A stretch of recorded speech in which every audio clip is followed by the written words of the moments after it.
IFM News. IFM News. IFM News. Lokal. Balaygian Naisayangkat, the Memorandum of Agreement signing the Municipal Disaster Risk Reduction and Management Council iti sa Nicolas ken the IFM 99.5 Lawag.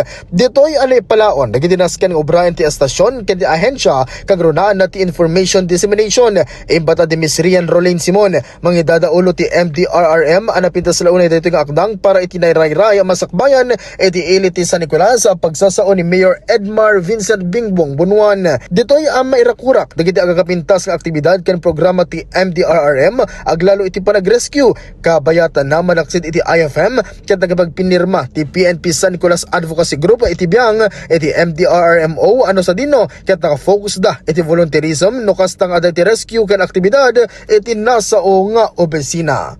Para iti IFM News, ay Dolores Martinez Tatak, IFM. IFM News. IFM News. IFM News. Lokal.